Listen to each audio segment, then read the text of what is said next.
Hi everyone, मैं अनामिका मिश्रा। मैं आज आपके लिए यूथ कंपटीशन की 2022 और 23 की होम साइंस की चैप्टर वाइज प्रैक्टिस शुरू करने जा रही हूँ। अगर आपको मेरी इस प्रैक्टिस में मेरे साथ शामिल होना है तो आप मेरे इस चैनल को लाइक कर सकते हैं, जिससे कि मैं डेली आप चैप्टर वाइज क्वेश्चन आपको करवाऊँगी, क्योंकि अब हमारे एग्ज़ाम में ज़्यादा टाइम नहीं है। तो ये देखिए, ये न्यू एडिशन आ चुका है, जिसका मैं चैप्टर वाइज अब करवाना शुरू कर रही हूँ। तो ये टीजीटी पीजीटी का है, एलटीजीआईसी जो भी हैं, एलटीजीआईसी के भी फॉर्म आने ही वाले हैं, जैसा कि आप लोगों को पता चल चुका होगा। तो अगर हम अपनी प्रैक्टिस अभी से शुरू कर देंगे तो जिससे हम अपने एग्ज़ाम में और अच्छे से तैयारी कर सकते हैं। ठीक है, देखिए ये इसका सिलेबस है। आहार एवं पौष्टिकता है, फिर गृह प्रबंध का है, फिर स्वास्थ्य का है, फिर बाल विकास है। इसमें वस्त्र विज्ञान का लिखा नहीं, इसलिए मैंने इसमें पेंसिल से लिख दिया है। ठीक है, और ये प्रसार शिक्षा है। तो देखिए, इसमें बहुत ही शॉर्टकट में दिया हुआ है, लेकिन इतना ही है नहीं पूरा। ठीक है, तो मेरे पास इसका जो है सिलेबस अलग से भी रखा हुआ है। अगर किसी के पास नहीं होगा तो मैं इसको प्रोवाइड करा दूँगी। ठीक है, और इसमें शॉर्ट्स में दिया हुआ है, और जो अंदर बुक है उसमें काफ़ी अच्छे से दिया गया है। और देखिए इधर पीजीटी का भी दिया गया है। तो इसमें शरीर संरचना विज्ञान, इसमें देख रहे हैं ज़्यादा, आपका समझ लीजिए कि ज़्यादा से ज़्यादा केवल फिजियोलॉजी है। थोड़ा सा शिशु विकास दिया हुआ है, वस्त्र परिधान और प्रसार शिक्षा ऐसा दिया हुआ है। और ये देखिए पिछले कई सालों के क्वेश्चन हैं ये सब, कि कब कब पेपर हुआ है, कहाँ कहाँ का हुआ पेपर, इसमें दिखाया गया है।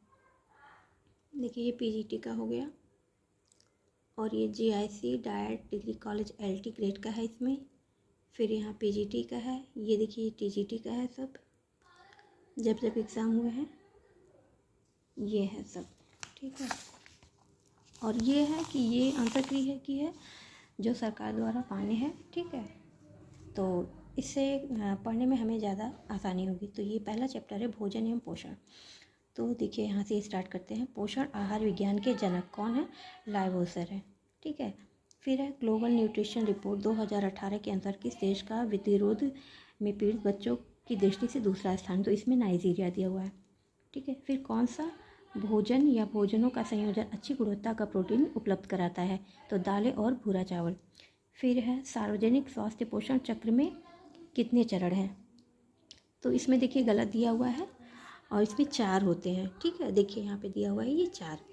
फिर अपोषणीय पदार्थ जो भोज्य पदार्थों में उद्देश्यपूर्ण ढंग से मिलाए जाते हैं, उसको कहते हैं फूड एडिटिव कहते हैं।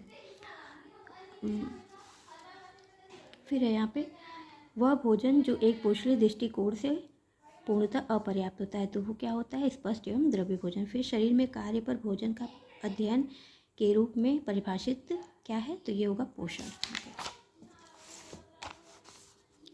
फिर हो गया आपका पोषक तत्वों का अधिकांश अवशोषण कहाँ होता है? छोटी आंत में होता है। बच्चों के शारीरिक विकास में सबसे महत्वपूर्ण कारक क्या है? तो ये है सी, पोषण।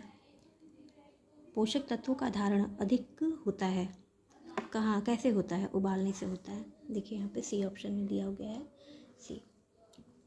फिर है आपका व्यायाम में पोषण की भूमिका क्या होता है? तो होगा व्यायाम के बाद वापसी पर भारी प्रभाव पाया जाता है। फिर है पोषण। पोषण क्या है? तो देखिए पोषण क्या है?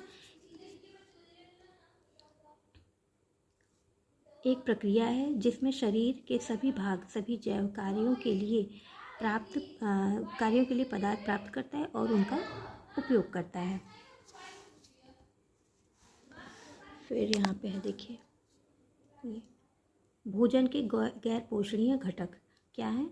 रेशिया रफेज, जल, वर्ण यौगिक, यानी सभी है इसमें। फिर है ट्राइडजिल टेस्ट निम्न में से किससे संबंधित है? भोजन का ज्ञानेंद्रिय मूल्यांकन। देखिए यहाँ दिया हुआ है भोजन का ज्ञानेंद्रिय। फिर है भोजन शरीर में निम्न में से कौन सा कार्य करते हैं? तो ये सभी कार्य करते हैं, ऑप्शन डी है। शारीरिक कार्य, मानसिक, मनोवैज्ञानिक, उपरोक्त सभी कार्य।